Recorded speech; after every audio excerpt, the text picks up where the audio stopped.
حضرت ابو حازم رضی اللہ عنہ ان سے حضرت ابو ہریرہ رضی اللہ عنہ نے بیان کیا کہ فاقہ کی وجہ سے میں سخت مشقت میں مبتلا تھا۔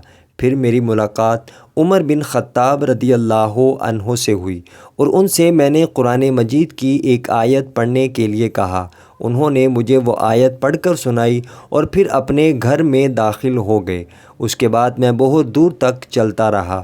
آخر مشقت اور بھوک کی وجہ سے میں منہ کے بل گر پڑا۔ اچانک میں نے دیکھا کہ رسول اللہ صلی اللہ علیہ وآلہ وسلم میرے سر کے پاس کھڑے ہیں۔ رسول اکرم صلی اللہ علیہ وآلہ وسلم نے فرمایا کہ اے ابو ہریرہ۔ میں نے کہا جی یا رسول اللہ صلی اللہ علیہ وآلہ وسلم۔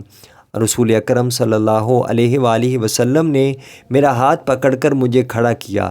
آپ سمجھ گئے کہ میں کسی تکلیف میں مبتلا ہوں۔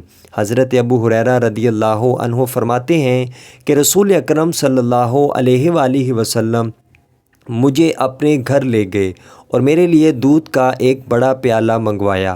میں نے اس میں سے دودھ پیا۔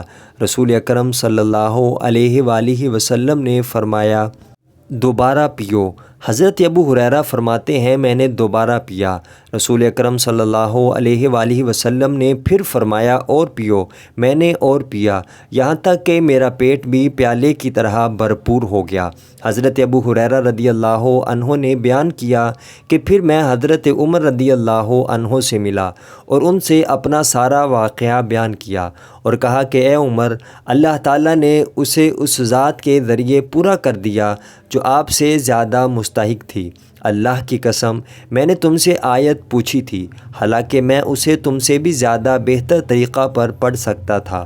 حضرت عمر رضی اللہ عنہ نے کہا اللہ کی قسم اگر میں نے تم کو اپنے گھر میں داخل کر لیا ہوتا اور تم کو کھانا کھلا دیتا تو لال لال عمدہ اونٹ ملنے سے بھی زیادہ مجھ کو خوشی ہوتی۔ صحیح بخاری حدیث نمبر 5375۔